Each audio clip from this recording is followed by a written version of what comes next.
Dans les titres de ce 13h, la ville de Parakou abrite depuis ce jeudi une foire installée dans le cadre du mois du consommant local. Le marché forain, ouvert au quartier Zongo sur l'esplanade en face du marché secondaire du dit quartier, vise à promouvoir et valoriser les entreprises locales à travers leur savoir-faire et leur production. Le point de la cérémonie d'ouverture de cette foire à suivre dans cette édition. Et pendant ce temps, le marché de l'abattoir de la ville de Parakou n'a pas été déplacé pour sanctionner ses usagers. C'est ce qu'on retient des propos du maire de Parakou, Inoussa Zimé-Chabi. Selon l'autorité municipale, son déplacement s'inscrit dans le cadre du projet de construction d'un nouvel abattoir de type moderne sur le site, contrairement à ce qui se distille dans la population. Vous l'entendrez dans ce 13h. Et puis, en page religion, on s'intéresse au mois d'octobre, considéré chez les chrétiens catholiques comme l'une des périodes vouées à la Vierge Marie. Mois par excellence du rosaire, nous dira dans ce 13h Père Bruno Amanogbe. Il est le curé de la paroisse Saint-Joseph d'Alaga. Vous suivrez bien d'autres informations. La nouvelle sportive, celle à l'échelle continentale. Et dans les dernières minutes, la revue de presse hebdomadaire de la semaine qui s'achève. Radio Fraternité 96.5. Fraternité FM. Lady Mewa sur la mise en onde de l'édition. Nous sommes, vous le savez, dans une société où la violence est de plus en plus observée. Le niveau croissant de violence dans le monde s'observe à travers les guerres qui font rage dans plusieurs pays ainsi que des conflits moins visibles. Justement, la Journée internationale de la non-violence a été célébrée le mercredi 2 octobre dernier. Cette date marque la date anniversaire de la naissance de Mahatma Gandhi, chef du mouvement pour l'indépendance de l'Inde et pionnier de la philosophie et de la stratégie de la non-violence. Cette célébration, instituée par les Nations Unies en 2007, a pour objectif de promouvoir la culture de la paix et du règlement pacifique des conflits dans un contexte mondial marqué par des guerres et des tensions. Dans son regard d'éducateur et à la paix, Clément Yargo constate une montée de la violence sous toutes ses formes à travers le monde. Un regain de tension que le directeur du Centre international de la paix, des droits humains et de la solidarité explique par l'injustice. Extrait de ses propos. Les formes de violence les plus en vue, c'est vrai, c'est les violences sociales quand on parle de la journée internationale de non-violence. Mais on oublie les violences conjugales à travers les conflits conjugaux. On oublie les violences au travail à travers les conflits de travail. On oublie d'autres formes de violence domaniales à travers le conflit foncier domaniaux, etc. La société a peut-être raison en se focalisant sur les violences sociales, les violences politiques. Quelles sont les causes des violences? La cause, justement. Il y a une seule cause fondamentale, capitale. Pour la violence, c'est l'injustice. L'injustice sous toutes ses formes. Et l'injustice naît de l'intolérance. Lorsqu'il y a l'intolérance au niveau des choix, au niveau de l'orientation politique, où une petite partie s'accapare de tout le gâteau national et exclut tout le monde, c'est une pratique de l'injustice, une violence. Les conflits et les violences ne sont cependant pas une fatalité selon Clément Yargo. Mais pour une société plus paisible, l'éducateur à la paix et consultant formateur en gestion des conflits pense qu'il faut travailler pour un monde plus juste, un monde plus tolérable et où les différences sont acceptées. On écoute le directeur du centre Univ Parakou. Solution, quand on connaît la cause, c'est l'injustice. Il faut rétablir la non-violence par la justice. Un acteur de la non-violence n'est pas un homme passif, n'est pas un homme qui regarde, qui ne dit rien. Car la paix, ce n'est pas le calme apparent. La paix, c'est l'harmonisation heureuse de nos différences. C'est ça la vraie définition de la paix. Et depuis la création du genre humain, le bon Dieu a voulu la différence entre hommes et femmes, la différence de genre, la différence sous toutes ses formes. Et il faut la tolérance. Au niveau politique, n'ayons pas peur des cas, des exemples plus proches chez nous en Afrique où les chefs d'État modifient les constitutions pour se maintenir au pouvoir. C'est une injustice sociale et politique. Et cette injustice sociale est pire qu'une rébellion armée. Voilà la réalité. Et en tant qu'acteur éducateur à la paix. Fuir de dire ces vérités, c'est être acteur passif de la violence. Il faut dire la vérité car la vérité rend libre, quoi que cela vous coûte. Un titre, je l'annonçais, depuis 2019, le mois d'octobre au Bénin est considéré comme le mois de la fierté et de l'innovation locale. Pour sa 5e édition, le mois du consommant local invite les populations à un voyage au cœur de notre patrimoine économique et culturel. À cet effet, il est organisé des mini-foires sur l'ensemble du territoire national pour promouvoir et valoriser les entreprises locales à travers leur savoir-faire et leur production. Cette fois a été lancée sur place ici à Parakou ce jeudi 17 octobre 2024 en présence d'autorités politico-administratives et des responsables de la direction départementale du commerce et de l'industrie du Borgo à Liboré. Reportage Epiphane Chabi. Une 5e édition de la foire du consommant local en marge du mois dédié à cette initiative du gouvernement avec les mêmes objectifs, les mêmes ambitions mais aussi les mêmes attentes. Il s'agit de mettre en lumière le savoir-faire et les richesses du Bénin à travers des produits confectionnés par les entreprises locales. Adizatou Aruna est la représentante du maire de la ville de Parakou.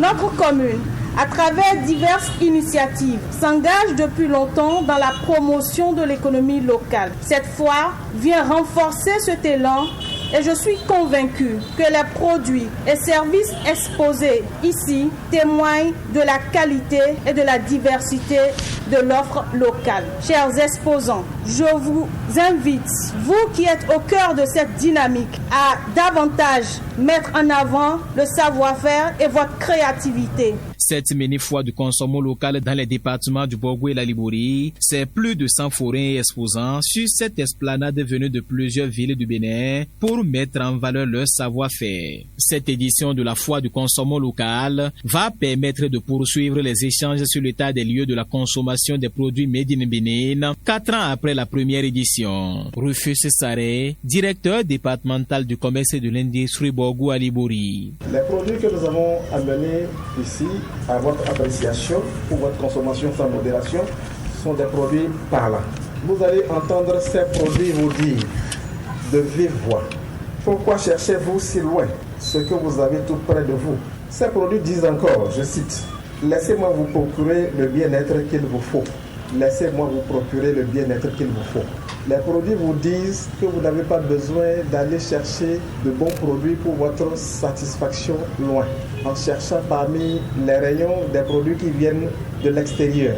Sani Biobaye, représentant du préfet du Borgo. Je voudrais donc nous inviter à accompagner cette dynamique en intégrant dans nos habitudes quotidiennes la consommation des produits locaux, toutes choses pouvant encourager nos opérateurs économiques à améliorer leurs produits et leur compétitivité sur le marché international.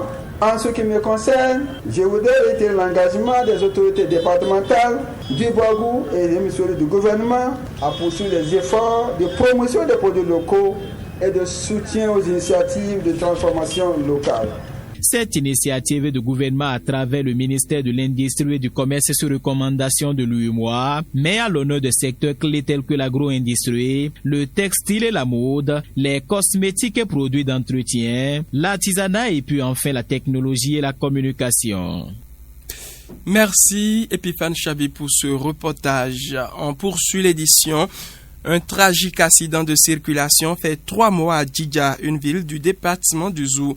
Le drame s'est produit hier vendredi et selon les informations du web média Le Potentiel, qui cite un témoin oculaire, ce sont 2 motocyclistes qui sont entrés en collision. La violence du choc n'a laissé aucune chance aux 2 conducteurs décédés sur le champ, tout comme une passagère qui portait un bébé au dos et qui, elle a succombé sur le chemin de l'hôpital. Le nourrisson, de son côté, est miraculeusement sorti indemne, blotti sur le dos de sa maman. Les forces de l'ordre se sont rendues sur les lieux pour le constat d'usage. Pendant ce temps, à Djougou, c'est un jeune docteur en BTP qui a été retrouvé ensanglanté, la gorge tranchée dans un hôtel. Le drame qui s'est produit la semaine dernière a été révélé ce vendredi toujours par nos confrères du Potentiel. Selon les recoupements, La victime du nom de Virtus Tongba, âgée de 30 ans, venait à peine de soutenir sa thèse de doctorat à la Sorbonne en France. Ingénieur en bâtiments et travaux publics, il a regaillé son pays, le Bénin, et venait de prendre service en tant que superviseur adjoint sur un projet à Djougou. Les mêmes sources renseignent qu'il serait sorti de sa chambre en criant au secours en étant ensanglanté et la gorge découpée. Évacué d'urgence à l'hôpital, il succombe à ses blessures, laissant sa famille dans la tristesse. Le procureur de Djougou a été saisi du dossier et une enquête a été ouverte pour savoir ce qu'il s'est réellement passé. Et puis cette question, après les brèves, quelles sont les causes des blocages dans la vie? Le sujet était au menu de l'émission Terminus de ce vendredi. Invité pour en parler, Jérôme Laingblé, pédagogue psychospiritualiste. Selon cet instituteur de formation, les humains ont des blocages parce qu'ils négligent l'aspect spirituel de leur vie pour se concentrer sur le physique. Il résume ensuite les blocages de la vie dans 3 domaines que sont le feu, le soufre et la fumée. On l'écoute. Il y a ce qu'on appelle le physique et le spirituel. Nous sommes trop dans le physique, si bien que on peut faire tout normalement, mais on est bloqué. Ça arrive dans tous les domaines. Vous avez dit, j'ai tout fait quand même. J'ai tout fait, ça ne marche pas. Ça ne peut pas marcher parce que nous sommes trop dans le physique. Or, c'est le spirituel qui guide le physique, mais c'est le physique qui stimule le spirituel.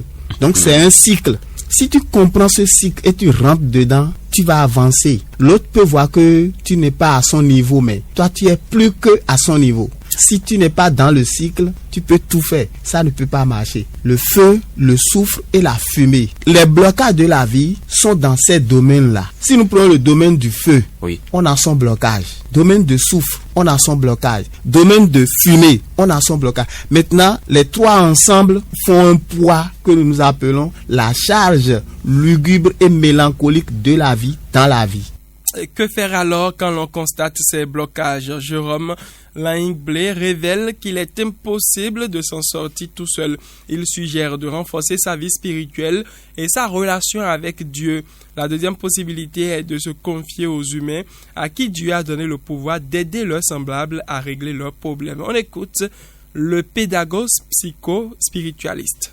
Moi, j'ai détecté 5 éléments pour pouvoir se protéger. Se protéger en Dieu. Se protéger dans le monde aussi, c'est différent. On va dire maintenant les métabolismes, on va parler de l'organisme, tout ça là. Non, il y a quelque chose là. Il faut savoir tenir le spirituel. Celui qui a de blocage dans sa vie peut trouver de déblocage. Il n'y a rien qui soit impossible à Dieu. Vous voyez un peu. Il peut trouver de déblocage en allant vers les experts, les gens que Dieu a révélé des choses. Il y a des gens qui aujourd'hui il y a l'argent dedans et puis non. On dit bon, je te trouve la solution aujourd'hui. Demain la même chose vient. Non, Jésus n'a pas guéri et la chose est revenue encore. Si guérit.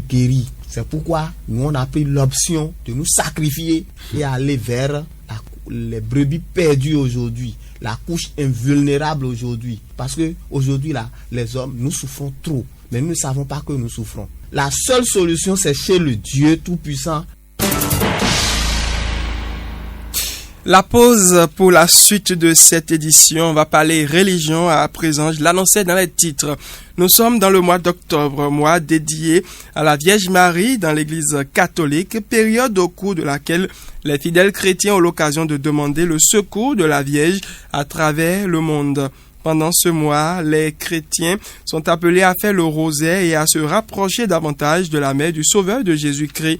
Mais pourquoi l'Église catholique consacre-t-elle plusieurs mois à la Vierge Marie et qu'est-ce qui se fait réellement au cours du mois d'octobre? Suivez les éléments de réponse avec Père Bruno Amanongbe. Il est le curé de la paroisse Saint-Joseph d'Alaga. Généralement, le mois d'octobre est consacré à la Vierge Marie comme le mois de mai. Donc, c'est des mois sommés où nous prions davantage, demandons le secours de la Vierge Marie à travers le monde entier, partout. Nous sommes au mois d'octobre et nous avons commencé le chapelet. Parfois aussi, c'est organisé de telle façon que ça impacte la vie des fidèles où de maison en maison, on s'en va, on prie le chapelet. La Vierge Marie, elle a été comme nous, de la manière la plus ordinaire. Elle a mis au monde le Fils de Dieu. Et sentant aussi qu'elle est façonnée de la même chair que nous, du même limon, alors on se sent très proche. Et puis, une femme a des qualités exceptionnelles, des qualités maternelles, de demander son secours. Ça nous paraît quand même quelque chose de bon et d'accessible. Et puis, donc, beaucoup ont de cette facilité et cet engouement même pour prier la Vierge Marie. Et effectivement, c'est que ça donne certains résultats. Tu veux ceci, tu veux cela, tu pries, tu trouves ces résultats. Ça t'incite davantage à prier.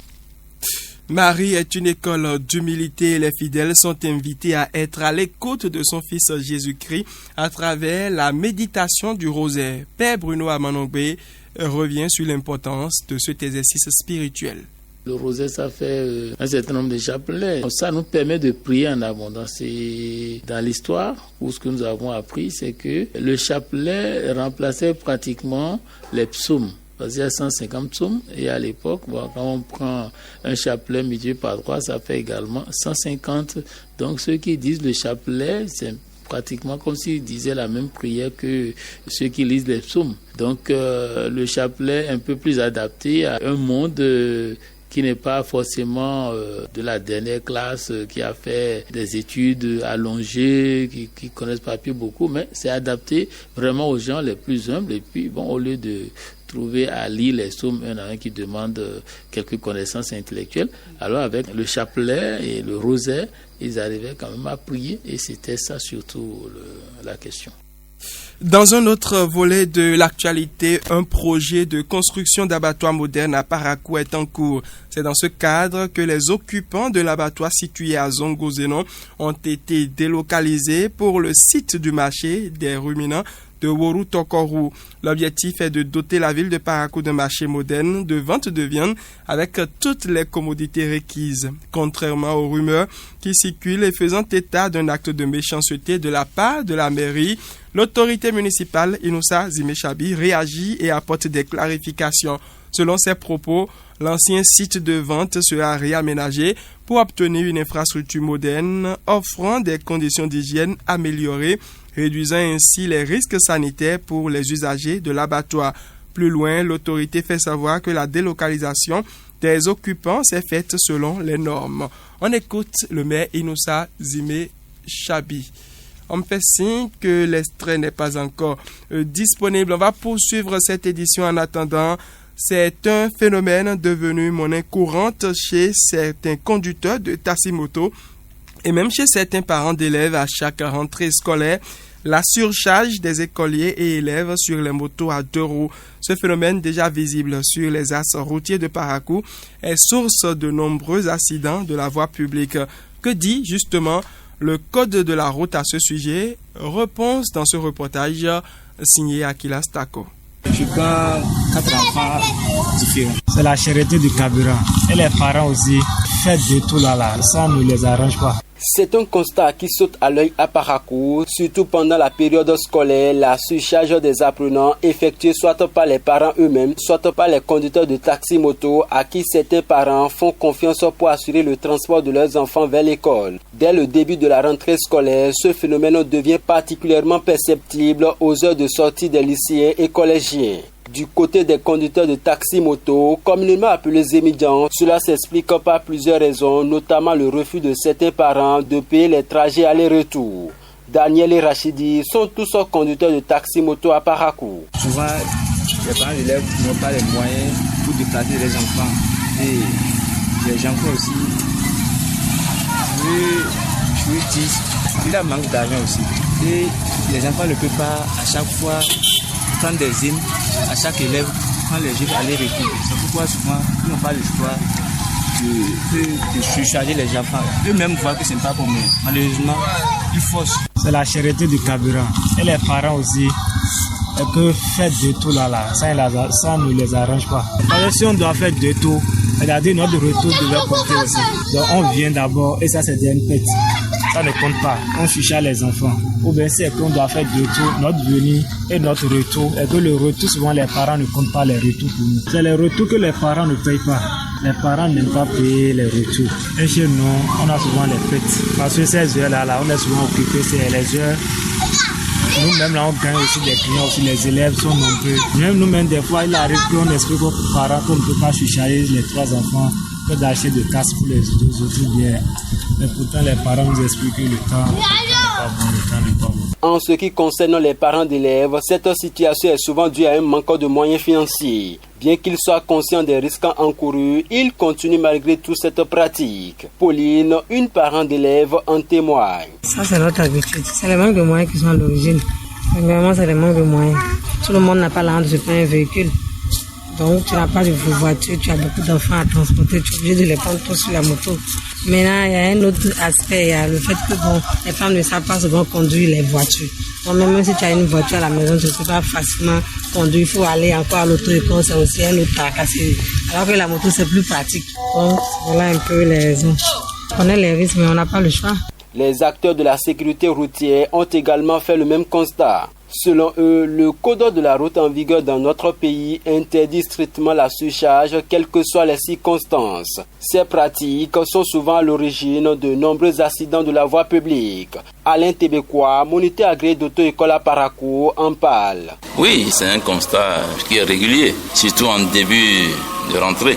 Les gens prennent jusqu'à 4 enfants, des mineurs, sur la moto et puis bon, ils se mettent sur le goudron. C'est un fait vraiment qui est à déplorer. Et c'est pas bien. Parce que quand on va tenir compte du code de la route, vous voyez, la moto, c'est pour 2 personnes, le conducteur et son passager. Et les 2 doivent porter casque. Même dans la voiture, ce n'est pas permis de prendre autant d'enfants qu'on veut. C'est réglementé déjà dans la voiture, donc ça devrait être le cas sur la moto. Les gens ils se cachent derrière les moyens, ou disent il n'y a pas de moyens et tout ça. Et ils oublient en même temps la sécurité de ces enfants. Lui il peut rouler bien, mais celui qu'il croise ou celui qui veut le dépasser, est-ce que lui peut rouler bien? Donc il peut venir le percuter. Et on constate la majorité des cas que ces enfants-là ne portent même pas des casques. Si cela arrivait, donc tous ces enfants-là peuvent perdre la vie banalement à ce niveau-là. Donc ce n'est pas une pratique qui est à conseiller. Si tu n'as pas de moyens, ok d'accord, prends un, va déposer, reviens chercher un autre, va déposer. Peut-on justifier la surcharge par le nombre de repose-pieds installés sur certaines motos permettant de transporter plusieurs personnes sur un 2 roues? Alain Tébécois répond à cette question. Non.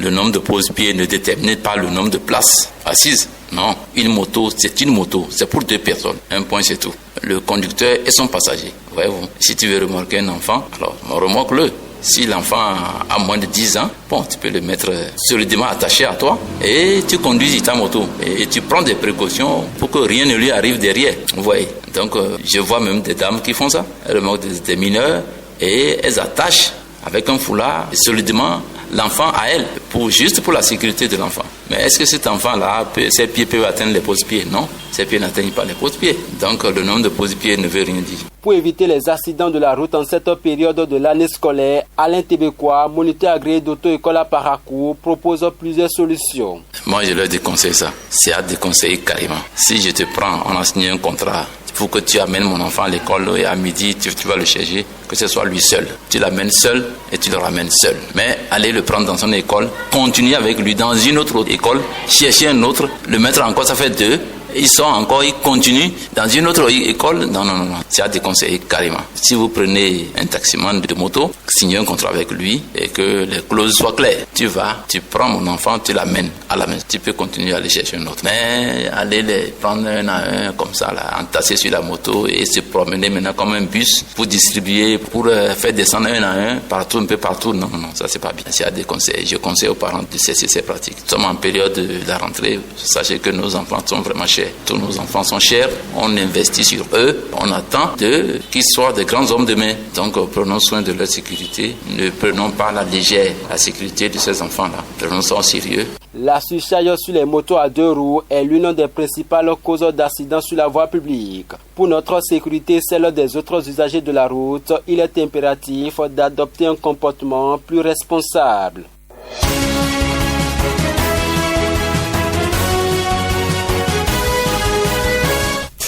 On poursuit cette édition, vous l'avez compris, avec les nouvelles du continent. Et c'est l'affaire de Mansourat Adeni Jibril, royalement installé. Mansourat, bonjour. Bonjour. On va démarrer par le Niger.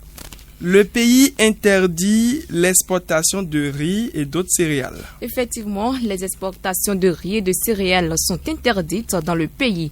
Seuls les deux voisins au sein de l'Alliance des États du Sahel, AES, le Burkina Faso et le Mali, pourront recevoir les denrées nigériennes. Mesure décidée par le général Tiani cette semaine pour protéger l'approvisionnement dans le pays. Mil, sorgho, riz, niébé et maïs, la liste des produits qui devront rester sur le sol nigérien est assez longue. Tunisie, on poursuit un ancien ministre de la Justice condamné à 10 ans de prison. Pour atteinte à la sûreté de l'État, incitation à la désobéissance civile et appel à l'insurrection, Noureddine Biri a été condamné à 10 ans de prison en cause d'une publication sur Facebook que la justice lui attribue. Un message qui enjoignait les Tunisiens à la résistance pacifique et à ne pas avoir peur du coup d'État en référence à la prise des pleins pouvoirs de Kais Saied en juillet 2021. Au Tchad, pour poursuivre, toujours pas de report pour les élections législatives. Les élections législatives et locales sont maintenues au 29 décembre. Beaucoup s'attendaient à un report de ces scrutins, mais le président Mahamat Idriss Déby a finalement convoqué les chefs des partis politiques pour leur annoncer le maintien des élections législatives et locales au 29 décembre prochain. De nombreux acteurs politiques espéraient un report des scrutins suite aux inondations qui ont déjà fait près de 600 morts et près de 2 millions de sinistrés et qui paralysent une bonne partie du Tchad. Merci bien Mansourat Adeni Jibril. Retrouvez bien d'autres informations à l'échelle continentale avec Mansourat sur fraternityfm.bj. Faites-y un tour. C'est la fin de cette édition. Mais avant de prendre congé de vous, vous savez, le rappel de l'essentiel en titre.